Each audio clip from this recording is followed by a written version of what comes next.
본 방송에서 제공하는 투자 정보는 투자 판단에 대한 조언입니다. 방송에서 제공하는 주식의 가치, 가격 상승 및 가격 하락에 대해서는 방송사에서 보장하지 않습니다.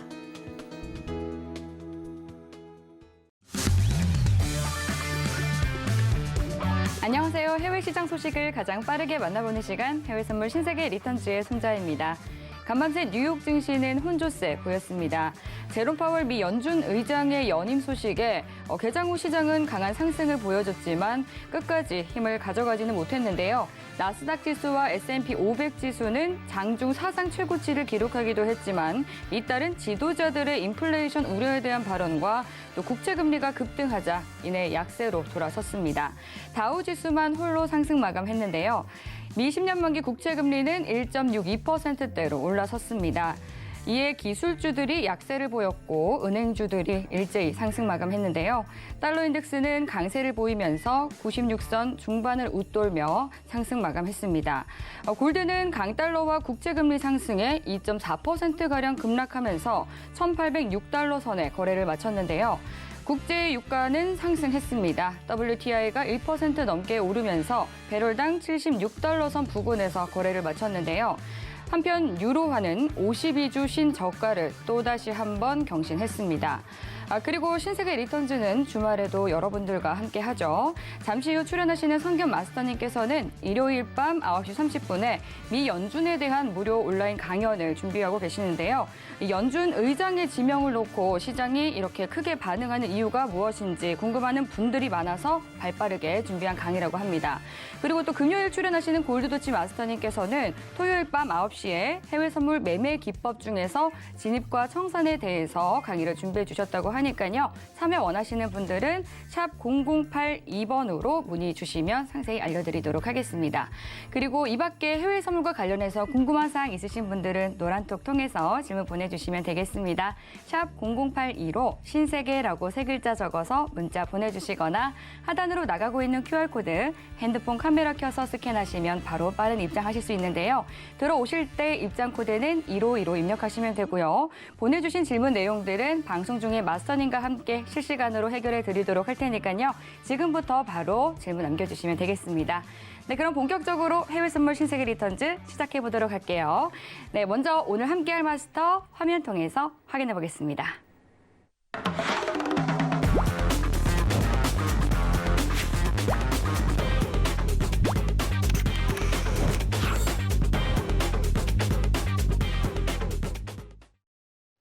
네, 오늘도 어제에 이어서 손견 선생 마스터님과 함께하겠습니다. 반갑습니다. 네, 안녕하세요. 네, 인사 한 말씀 해주시죠. 네, 안녕하세요, 시청자 여러분.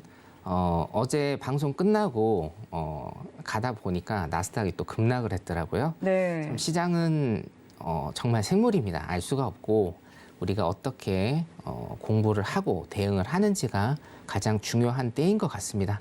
오늘도 저와 함께 기본기부터 탄탄해지는 그런 공부 한번 해보시기 바라겠습니다.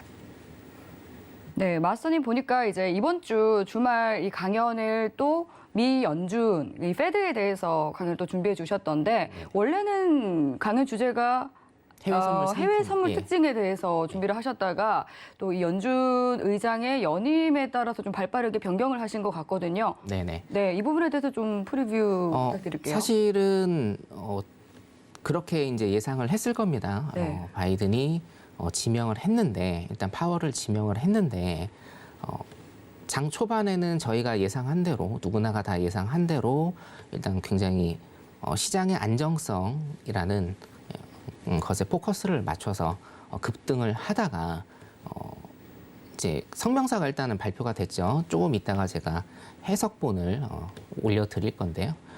인플레이션에 대한 우려가 굉장히 조금 커지면서 시장이 급락을 하는 이런 모습을 보였습니다. 자, 시청자분들께서 우리 해외 선물 신세계 리턴즈를 몇 달 동안 계속 지켜보신 분들, 그리고 이제 막 시청을 시작하신 분들, 다양한 시청층이 있다는 것을 제가 알고 있는데 여러분들한테는 조금은 어려울 수 있는 해외 시장 그리고 미국 시장에 관한 이런 설명을 제가 드리고 있습니다. 그 기초되는 것들을 조금 이해를 못하실 수 있는 시청자분들을 위해서 미국 시장 그렇게 어렵지 않습니다. 미국 시장의 기초부터 제가 이번에 스페셜 강의를 해드리도록 하겠습니다. 많은 기대 부탁드리겠고요. 여러분 해외 시장과 미국 시장을 보실 때는 여러분 아이패드는 모르셔도 우리 연준 패드는 아셔야 됩니다. 그렇기 때문에 여러분들 꼭 공부하시기 바라겠습니다. 주말에 열심히 준비하도록 하겠습니다. 네, 평일에는 해외 선물 신세계 리턴즈 본방사수 하시고 또 주말 특강까지 챙겨보시면 성공 투자 이어가실 수 있을 것 같은데요. 그럼 오늘도 마스터님과 함께 시장 이야기 면밀히 나눠보도록 하겠습니다. 지금 현재 시각 오후 11시 1분 지나가고 있는데요. 먼저 오늘의 이슈부터 살펴보시죠. 나스닥은 파월 연준 의장의 연임 소식에 실질 금리가 상승하고 차익 매물이 출회되면서 하방 압력을 받는 모습입니다. 골드는 미 달러화 강세와 10년물 국채금리 급등에 낙폭이 확대됐습니다. 5일은 오펙 보고서에서 전략 비축유 공급 시 월간 증산 일정 재고가 가능하다는 언급에 보합세를 보이고 있습니다. 유로 FX는 유로존의 코로나19 확진자가 급증하면서 하락세를 거듭하면서 52주 신저가를 경신했습니다.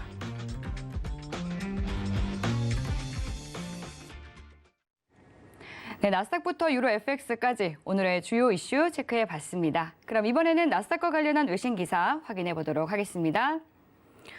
네, 오늘 가져온 외신 기사는 이 전일 나온 연준 의장 지면에 관한 기사를 가져와 봤는데요. 모두 제롬 파월 연준 의장에 주목을 하고 있지만 함께 후보로 거론됐었던 브레이너드가 또 부의장직에 지명이 됐죠. 이 부분 또한 파월 의장만큼이나 주목할 만하다라는 의견이 있기 때문에 그와 관련한 기사를 가져와 봤습니다. 제목은 Here's what you need to know about Lael Brainerd, Biden's pick for Vice Chair at the Fed라는 제목인데요. 미 연준 부의장으로 지명된 진보파 브레이너드, 그녀에 대해 알아야 할 사항에 대한 기사입니다.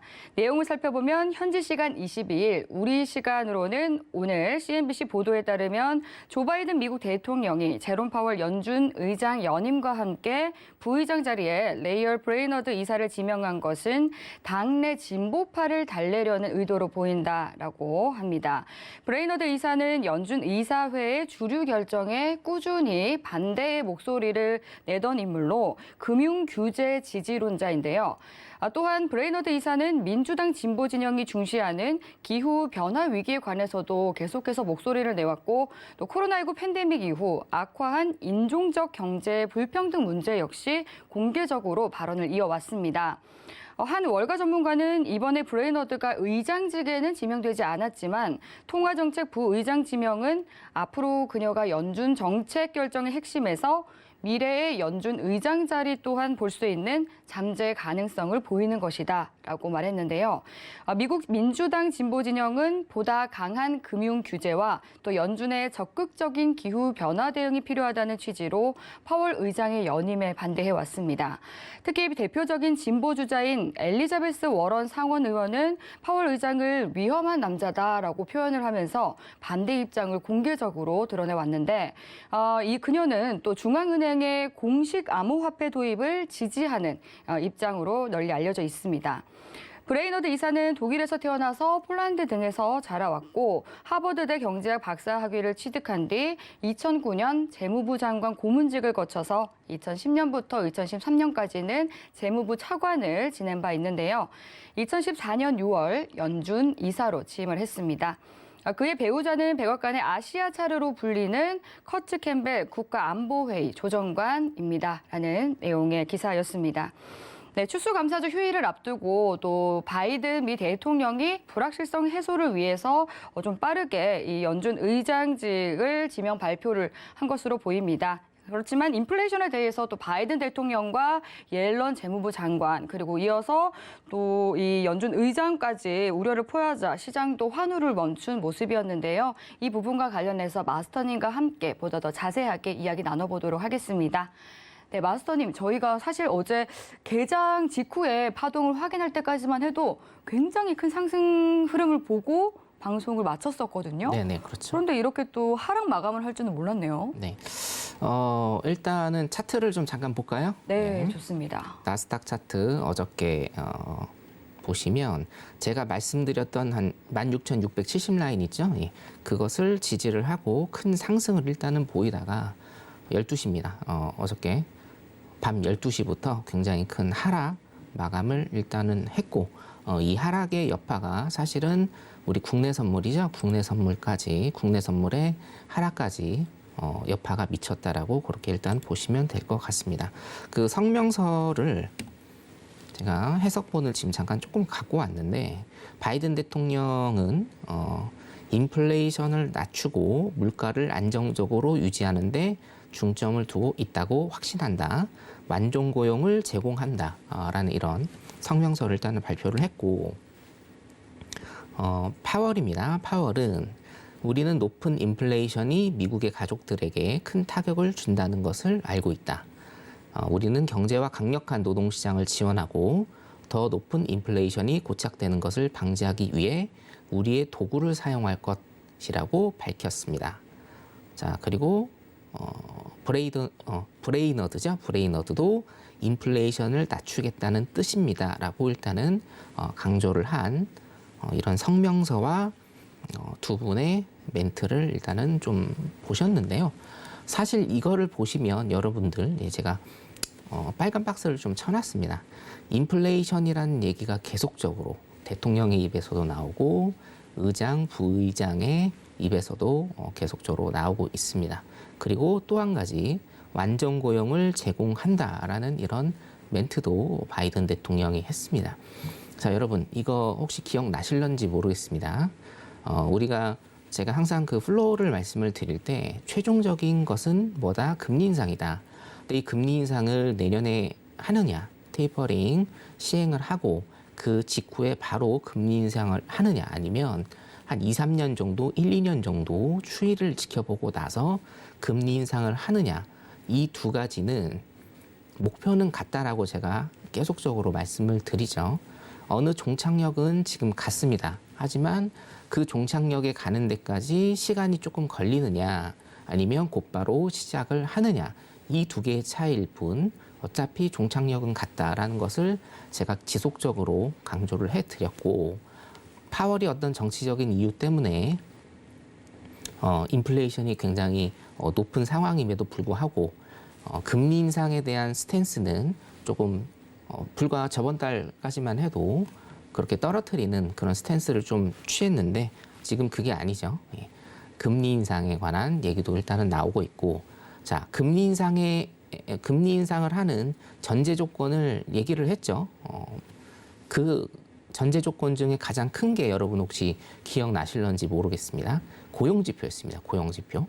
고용지표가 완벽하게 정상적으로 시스템이 돌아간다라고 하면 금리 인상에 대한 생각을 해볼 수 있다. 일단은 고용이 먼저다라는 얘기가 9월달, 10월달까지 계속적으로 파월 의장이 했던 얘기입니다. 그 했던 얘기를 완전 고용이라는 바이든 대통령이 정점을 찍었다 이렇게 생각을 하시면 될 것 같습니다. 자, 제 예상으로는 금리 인상에 대한 모든 길은 일단은 열렸다라고 보이고요. 자, 그러면 금리 인상이 어떻게 될 것인가? 시점이 언제가 될 것인가? 이거를 여러분들께서는 유념을 해 두시고 지속적으로 관심을 가지시면 될 거라고 생각이 듭니다. 오늘 이 시간은 제가 한 주에 어저께는 한 주에 리뷰를 했었고요. 저번 주 리뷰, 이번 주 같은 경우에는 오늘 시장의 상황을 보고 이번 주 전망을 해드리는 시간인데 코너 속의 코너라고 할까요? 제가 짤막하게 이론적인 것을 조금 몇 가지 말씀을 드리고자 합니다. 여러분들 해외 선물 리턴즈 이 방송을 들으시면 뭐 매파, 비둘기파, 페드 등등등등 금리 인상 많은 그 경제 용어들을 여러분들께서 이제 듣고 계신데 앞에 서두에도 제가 말씀드렸다시피 굉장히 실력이 뛰어나신 시청자분들도 계실 거고 처음부터 기초부터 기본과 기초부터 하시는 이런 시청자분들도 계실 겁니다. 우리가 흔히 매파와 비둘기파라고 이렇게 얘기를 하거든요. 여기에 대해서 제가 잠깐 조금 설명을 드리고 여러분들께 개념을 좀 확실하게 설명을 드리고자 해서 매파와 비둘기파에 대해서 일단은 좀 가져왔습니다. 자, 우리가 미국 같은 경우에는 매파와 비둘기파라는 요 두 파가 있는데요. 경제를 어떻게 보는가에 따라서 매파와 비둘기파가 갈라지게 됩니다. 자, 일단 매파 같은 경우에는 매와 비둘기죠. 매 같은 경우에는 굉장히 강경한 이미지, 그리고 비둘기 같은 경우에는 피스의 상징이죠. 그렇기 때문에 매파 같은 경우에는 굉장히 강경한 스탠스를 취하고 있다라고 일단은 그렇게 생각을 해 두시고, 비둘기파 같은 경우에는 좀 완화된 정책을 쓰려고 한다라는 것을 골자로 여러분들이 좀 생각을 하시면 되겠습니다. 매와 비둘기의 그런 성향에 대해서만 머릿속에 기억을 좀 하시면 될 것 같고요. 자, 여러 가지 자료들과 뭐 요즘에는 미디어가 굉장히 발달했기 때문에 여러 가지 정보들을 여러분들께서 뭐 노란톡이나 아니면 뭐 너튜브 같은 걸로 들으실 수가 있겠지만, 요즘에 미국 시장이 굉장히 조금 소위 얘기해서 시끄럽죠. 시끄럽기 때문에 여러 가지 자료들이 많이 올라옵니다. 그 중에서 매파와 비둘기파를 비교하는 자료들 중에서 매파 같은 경우에는 금리 인상을 하는 이런 파다라는 것, 그리고 비둘기파 같은 경우에는 금리 인하를 추구하는 파다라는 설명들이 사실은 제가 보면은 그런 자료들이 굉장히 많은데, 그렇게 따지시면은 여러분들이 구별을 하기가 굉장히 어려우십니다. 뭐 예를 들어서 비둘기파 같은 경우에는 금리 인상을 주로 얘기를 한다라고 하면, 지금 같은 경우에는 금리 인하를 비둘기파가 금리 인하를 그렇게 주장을 하는 파다라고 한다라고 하면, 지금 같은 경우에 비둘기파가 금리 인하를 주장하진 않죠, 당연히. 자, 그렇기 때문에 매파와 비둘기파를 여러분들이 구별을 하실 때, 자, 금리 인상을 주로 하는 파가 매파다, 금리 인하를 주로 주장하는 파가 비둘기파다라고 생각을 하시면 굉장히 어렵습니다. 그리고 사실상 이게 어떤 정책적인 면에서 대입을 했을 때 안 맞을 확률이 굉장히 높습니다. 경제 현상은 답이 없습니다. 답이 없는데, 이 어떤 정책을 쓰는 데 있어서 조금 강도 높게 급진적으로 쓸 것인가, 아니면 강도를 약하게 해서 천천히 갈 것인가, 이 두 가지를 놓고 생각을 해야 되거든요. 그래서 여러분들이 매파와 비둘기파를 구별하실 때 이렇게 생각하시면 될 것 같습니다. 자, 매파는 어떤 경제적인 이슈가 터져서 어떤 정책을 써야 된다라고 하면 빠르고 강경하게 이거를 잡아야 된다라고 생각하는 부류라고 생각을 하시면 되고, 비둘기파 같은 경우에는 좀 완만하고 천천히 이것을 진행하려는 성향의 부류다라고 생각하시면 여러분들이 굉장히 쉽게 이해를 하실 수 있을 것 같습니다. 자, 어저께 나스닥 급락하고요. S&P도 내리고, 다우 같은 경우에도 상승이었습니다. 다우 같은 경우에도 상승이었지만 사실은 하락 마감을 했다라고 생각을 하셔도 됩니다. 장 막판에 좀 많이 하락을 했기 때문에. 자, 우리 일봉상은 양봉으로 끝났습니다. 다우가. 하지만 하락봉이었다라는 것을, 꼬리가 긴 하락봉이었다라는 것을 여러분들이 생각을 좀 해주시면 됩니다. 제가 오늘 매파와 비둘기파를 지금 가지고 나온 이유는 뭐냐면, 자, 어저께 나스닥이 급락을 했습니다. 24시를 기점으로, 밤 24시를 기점으로 급락을 했는데, 자, 제가 항상 강조하죠. 시장은 시장 참여자들이 이 현상을 어떻게 받아들이냐에 따라서 달라진다라고 제가 계속적으로 강조를 드린 바가 있습니다. 자, 시장 참여자들은, 자, 바이든의 이런 성명서가 발표되고 나서 급락을 했습니다. 그죠? 자, 왜 그랬을까요? 자, 인플레이션이 과다하다, 그리고 완전 고용을 우리가 목표로 가야 한다라는 것은 제가 서두에 말씀드렸습니다. 뭐였죠? 자, 금리 인상에 대한 스탠스가 지금 나왔다라고 여러분들이 생각을 하셔도 됩니다. 자, 금리 인상이 멀지 않았구나, 금리 인상이 표면적으로 지금 언급이 되기 시작했구나라는 이런 스탠스가 나왔기 때문에 시장이 급락을 했다라고 생각을 하시면 되고, 자, 여러 뉴스들이 지금 나오고 있는데 왜 바이든은 파월을 선택했을까라는 것에 대해서도 여러분들이 생각을 해보신다라고 하면, 파월은 이제 4년 동안의 임기가 보장되어 있기 때문에 자기의 어떤 의지를 밀고 나갈 겁니다. 자, 매체에서는 파월이 매파로 변할 것인가? 비둘기파에서 매파로 변할 것인가에 대한 뉴스가 지금 좀 많이 나오고 있는 것을 제가 자료를 찾았는데요. 여러분, 파월은요, 원래 매파입니다.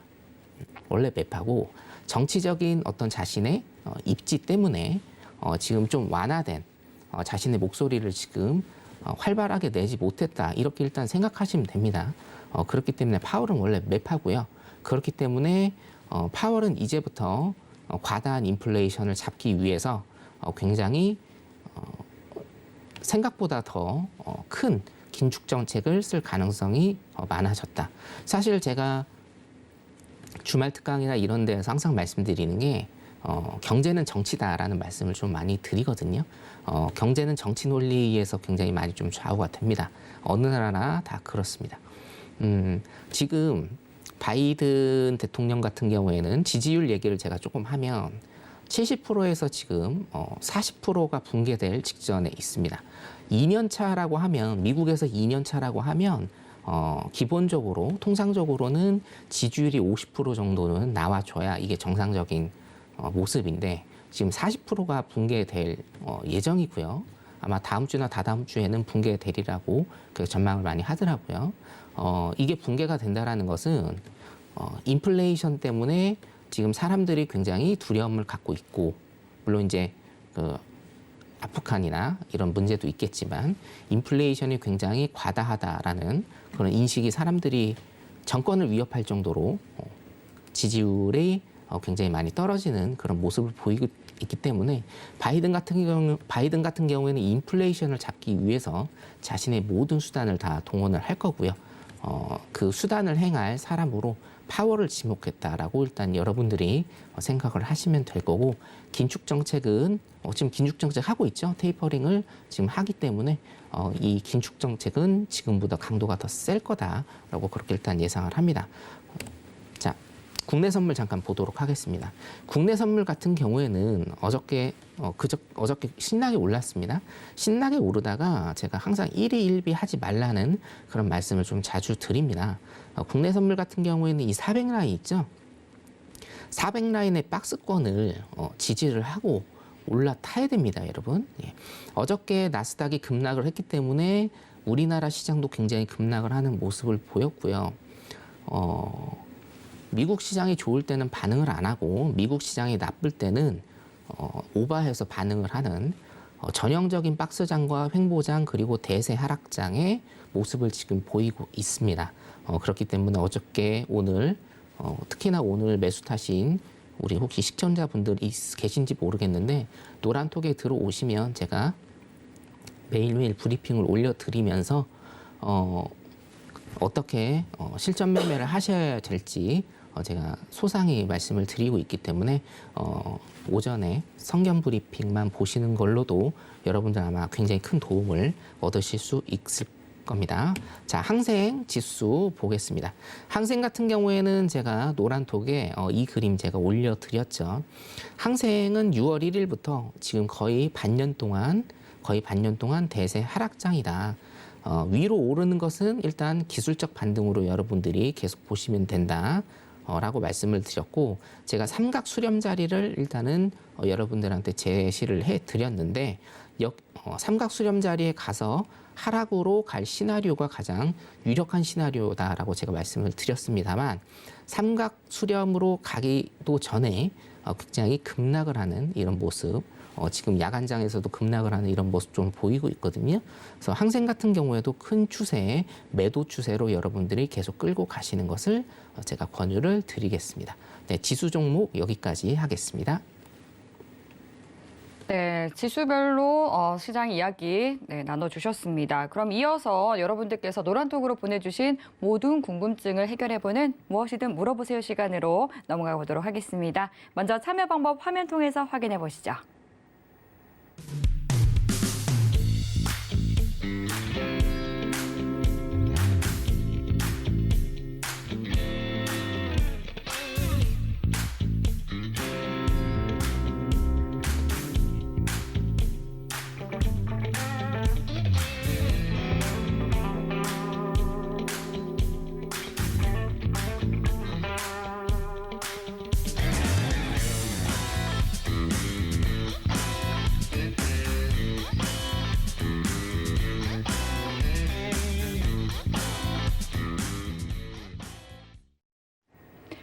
네, 빠르게 첫 번째 질문부터 만나보도록 하겠습니다. 박춘배님께서 보내주신 질문입니다.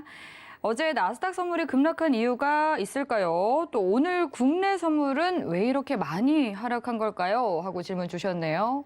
어저께 나스닥 급락의 이유는 제가 말씀드린 대로 인플레이션에 대한 우려 계속 언급을 하고 있기 때문에 정확히 말씀드리면 금리 인상에 대한 두려움이죠. 예. 금리 인상에 대한 두려움으로 시장이 먼저 반응을 했다라고 일단 그렇게 보시면 되겠고요.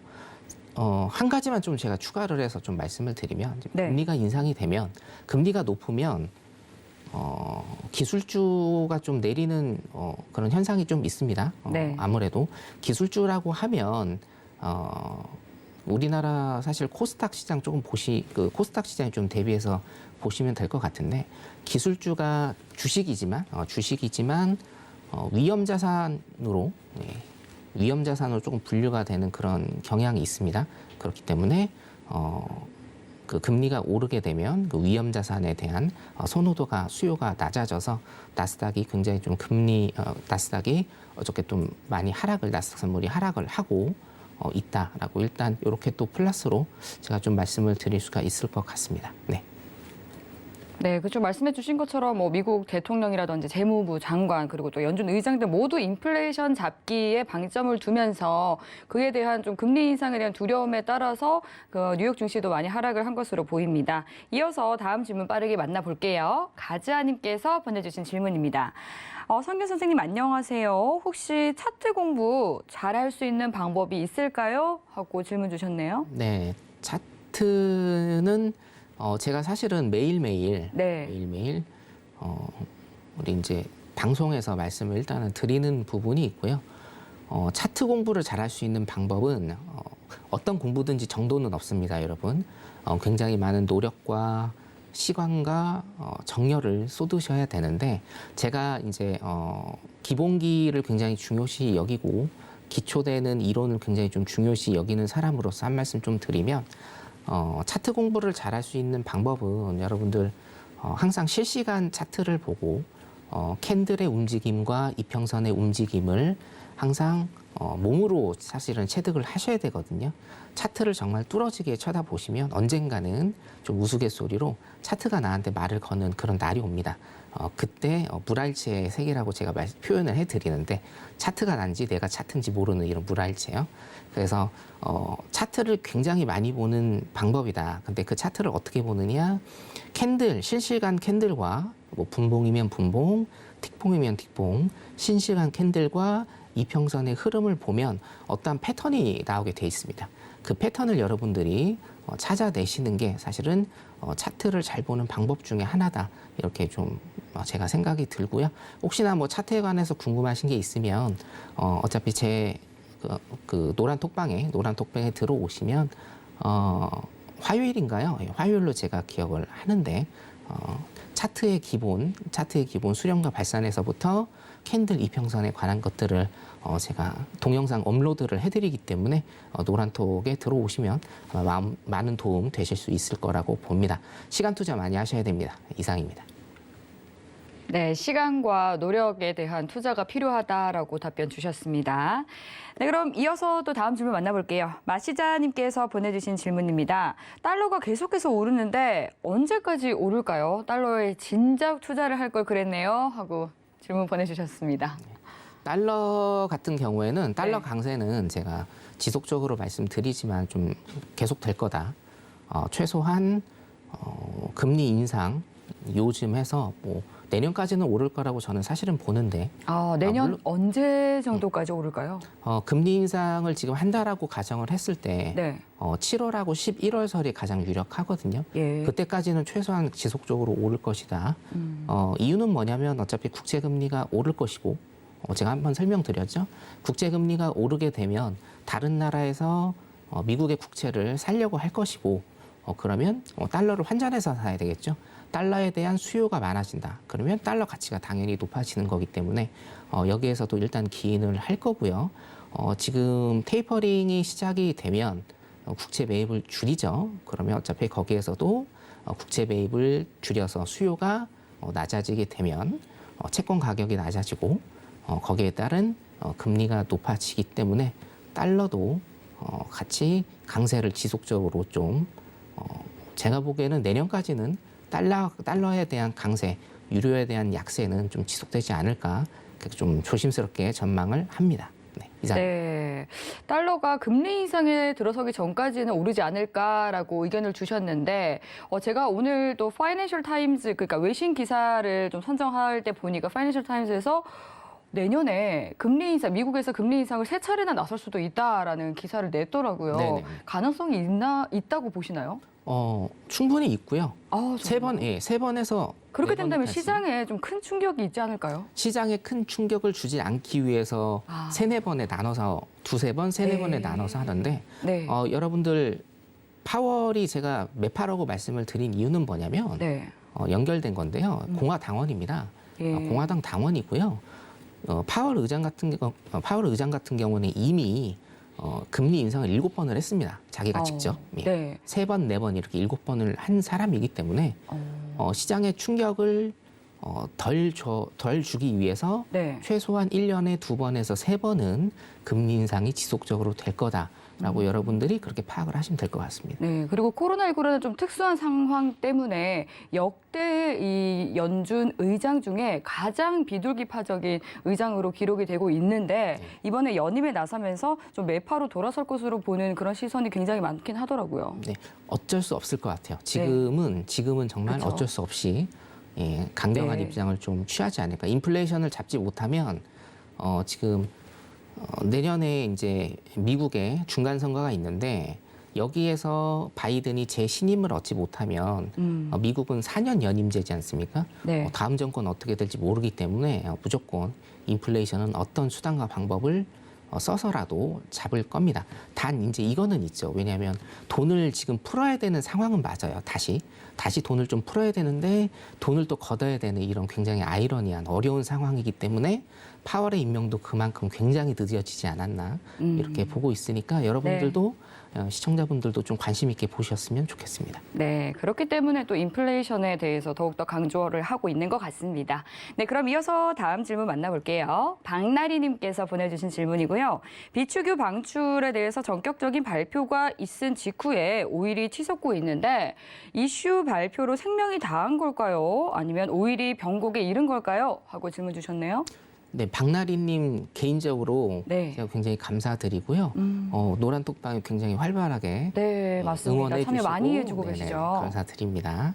자, 비축유를 지금 계속 건드리고 있는데 네. 사실 그 몇 시간 전에 나온 뉴스를 보면 비축유 그렇게 많지 않을 거라라는 뉴스가 일단은 나왔어요. 예. 네. 자, 오일 같은 경우에는 제가 말씀드렸다시피 오일 잠깐 볼까요? 예.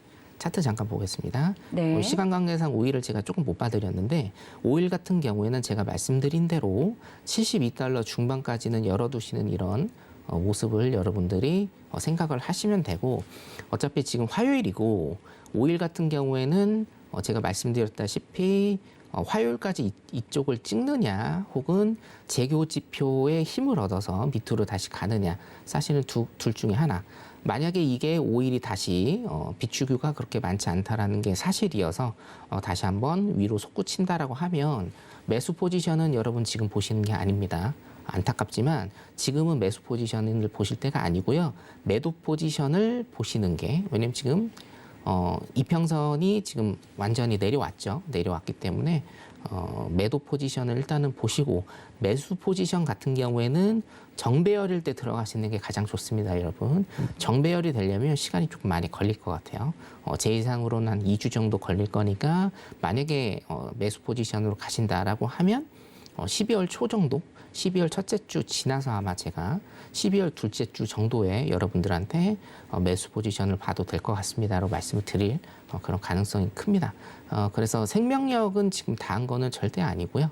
일단은 눌림 조정 기간이라고 보시는 게 가장 좋습니다. 이유는 뭐냐면 아시다시피 여러분 70% 이상 올랐습니다. 네. 올해 오일이 70% 이상 급등을 했기 때문에 아직 매수에 대한 힘은 굉장히 세다. 그리고 11월, 12월 이제 시즌이 다가오죠. 주식으로 치면 어닝 시즌이기 때문에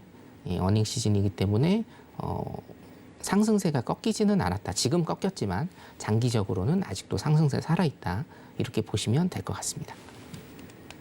네, 노란톡으로 보내주신 질문 내용들은 여기까지 만나보도록 하고요. 지금 현재 뉴욕 증시가 개장을 했습니다. 네, 개장 상황 살펴보고 오시죠.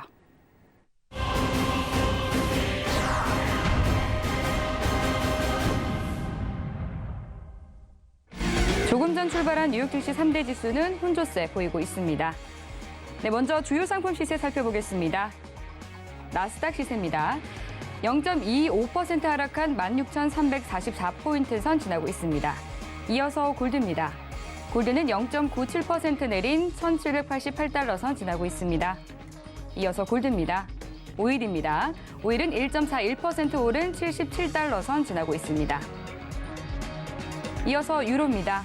유로는 0.14% 상승한 1.125달러 선 지나고 있습니다.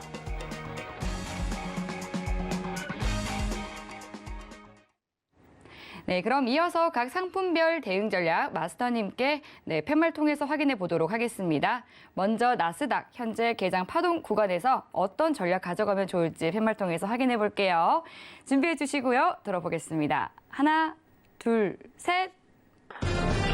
아, 매도네요, 오늘도. 네, 오늘은 일단은 매도인데요. 네. 차트를 좀 빨리 보겠습니다. 자, 3분봉 차트를 좀 볼게요. 제가 사실은 31분에 네. 요 자리 봤습니다. 만약에 제가 여러분들한테 자리를 드린다라고 하면 네. 16,330포인트, 16,330포인트의 매도 자리 드렸을 건데 그래서 제가 사실 시간을 좀 빨리 봤거든요. 예.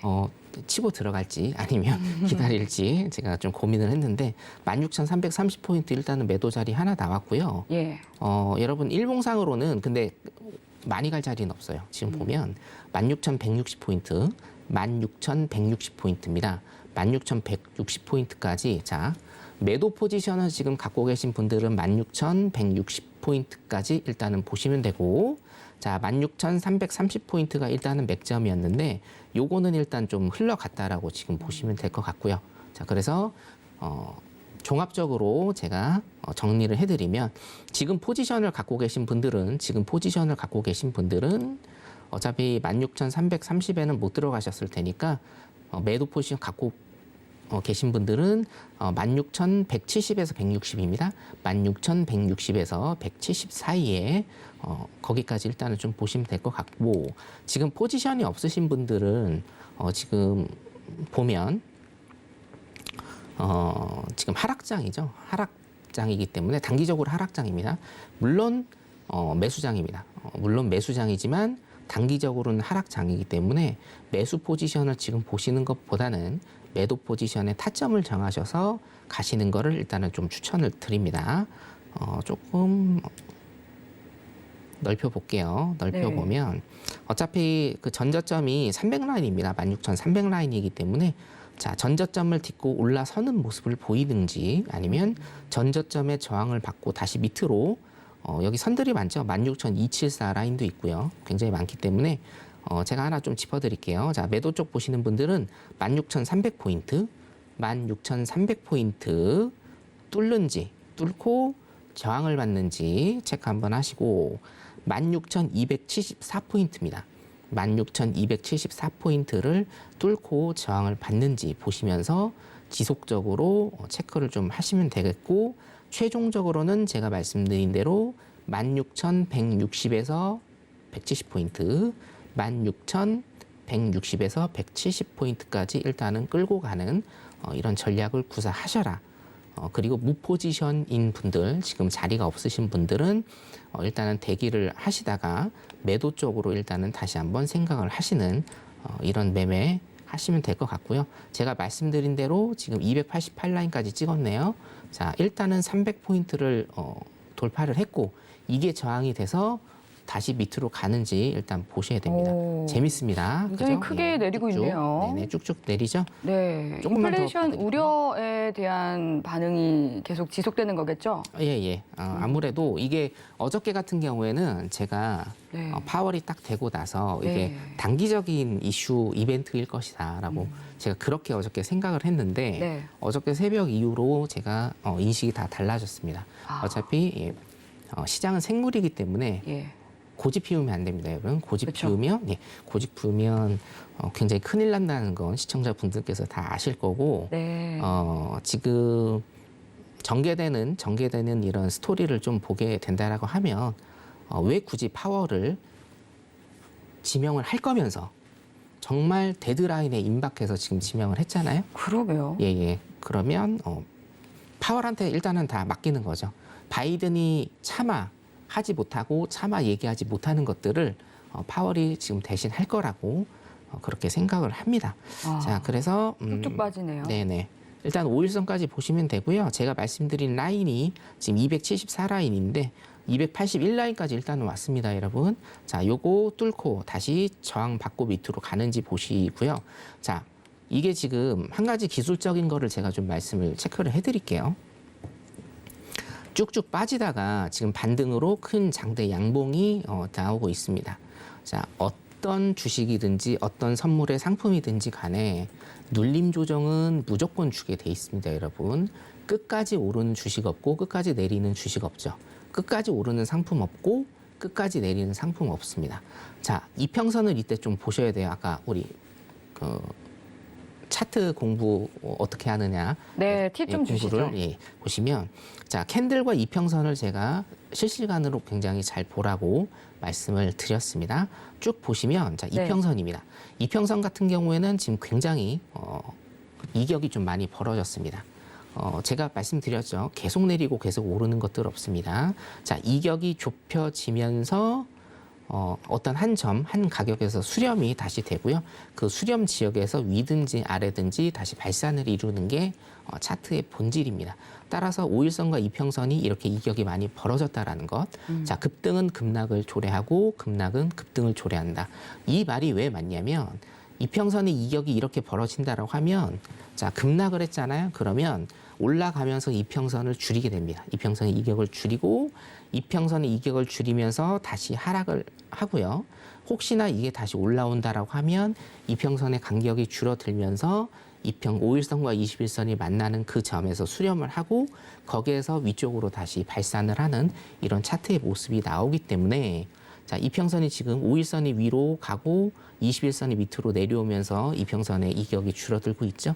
자, 이런 거를 일단은 체크를 하시면서 여러분들이 어디까지 홀딩을 하고 쫓아가야 될지 실시간으로 보실 수가 있을 것 같습니다. 오늘 골드를 못했기 때문에 골드 한번 잠깐 볼까요? 네, 그럼 이어서 상품별 대응 전략 말씀해 주신 것처럼 골드 넘어가 보도록 할게요. 팻말 통해서 확인해 보도록 하겠습니다. 골드가 또 전거래일 굉장히 크게 급락을 했죠. 강달러와 또 국채 금리 급등에 따라서 많이 하락한 것으로 보이는데 또 이 오늘 개장 파동에서는 어떤 흐름 보여주고 있을지 바로 확인해 보도록 하겠습니다. 팻말 준비해 주시고요. 들어볼게요. 하나, 둘, 셋, 빠밤.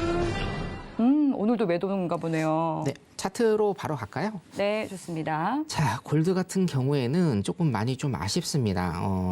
지금 노란톡에 제가 1819달러 매수 사인을 드리고 아쉽다라는 게 뭐냐면 어떤 네. 손실이나 아니면 제가 방향을 잘못 봤거나 이런 말씀을 드리는 게 아니고 충분한 수익을 굉장히 좀 많이 올리셨는데 사실은 제가 보는 라인은 1920 라인까지는 좀 가지 않을까 생각을 했는데 여기 보시면 고가가 지금 1879.5달러네요. 예, 1880달러 정도밖에 못 가고 400달러가 좀 모자랐습니다. 조금 아쉽고요.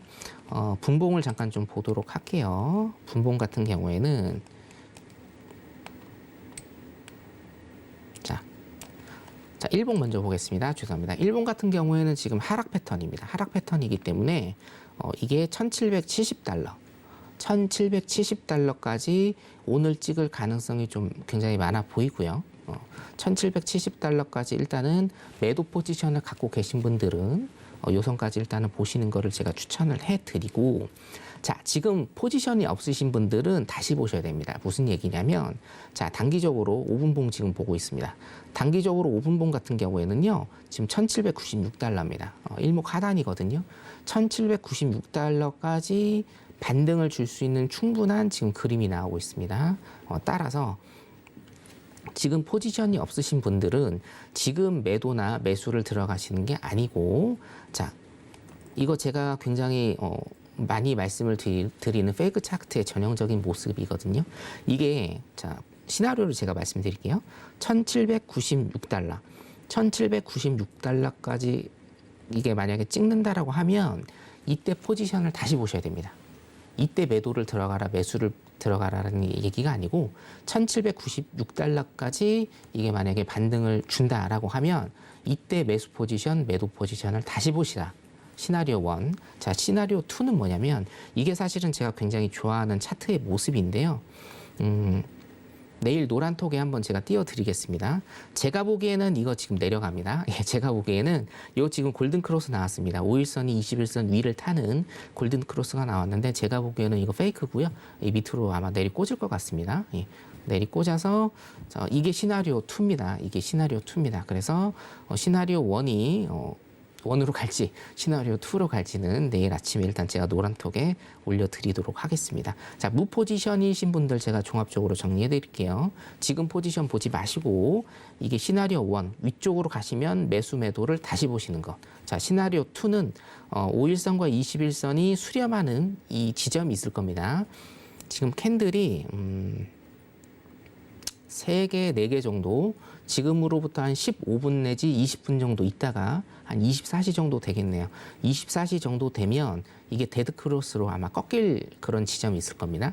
그 꺾이는 지점에서 그 수렴으로 하는 그 점이 있거든요. 조금 어려운 얘기긴 한데 자, 한 15분에서 20분 정도 있으면 5일선과 21선이 크로스가 되는 그 지점이 있습니다. 그 지점은 여러분들 차트 갖고 계시면 찍으실 수 있으니까 그 지점에서 일단 매도 포지션을 새롭게 들어가시는 게 좋다. 이런 말씀 드리겠습니다. 네, 여기까지입니다. 네, 이렇게 개장 파동과 함께 그에 따른 대응 전략까지 확인해 봤습니다. 이렇게 굉장히 생동감 넘치는 시장이 좀 재미있다는 생각도 들면서도 정말 쉽지 않다라는 생각이 드는데요. 마치기에 앞서서 마스터님 한 말씀 좀 시청자분들께 챙겨주시면 좋을 것 같거든요. 네네. 어저께도 말씀드렸지만 11월, 12월 쉬는 시즌에도 쉬는 시즌임에도 불구하고 네. 쉬질 못하고 있습니다. 여러분들 노란톡에 계신 분들 열정만 갖고 오시면 제가 성공으로 가는 지름길 알려드리겠습니다. 노란톡 많이 사랑해 주시고 저도 많이 사랑해 주시고요. 네, 감사합니다. 다음 주에 뵙도록 하겠습니다. 네, 또 이렇게 구애를 표현해 주시네요. 네, 성공으로 가는 지름길 노란톡 들어오시면 되겠습니다. 샵 0082로 신세계라고 3글자 적어서 문자 보내주시거나 하단으로 나가고 있는 QR코드 핸드폰 카메라 켜서 스캔하시면 바로 빠른 입장하실 수 있겠습니다. 그리고 또 신세계 리턴즈 본방과 함께 주말 특강까지 챙기시면 더 큰 수익 보실 수 있겠죠. 네, 오늘 함께해 주신 성견 마스터님께서는 일요일 밤 9시 30분에 미 연준에 대해서 무료 온라인 강연을 해주실 예정인데요. 연준 의장을 놓고 또 시장이 크게 반응하는 이유가 무엇인지 정확하게 궁금하신 분들은 주말 특강까지 함께 해주시면 되고요. 또 금요일에 출연하시는 골드도치 마스터님께서는 토요일 밤 9시에 해외 선물 매매 기법 중에서 진입과 청산에 대해서 강연을 준비해주고 계신다고 합니다. 참여 원하시는 분들은 샵 0082로 문자 보내주시면 되겠습니다. 참고로 본 방송에서 제공하는 정보는 투자 판단에 대한 조언일 뿐 해당 상품의 가치나 수익률을 보장하지 않습니다. 서울경제TV는 자본시장 통합법을 준수합니다. 1:1 투자 상담과 유사 수신행위 등 모든 불법 사항을 엄중히 금지합니다. 오늘도 늦은 시간까지 함께해 주신 여러분 대단히 감사합니다.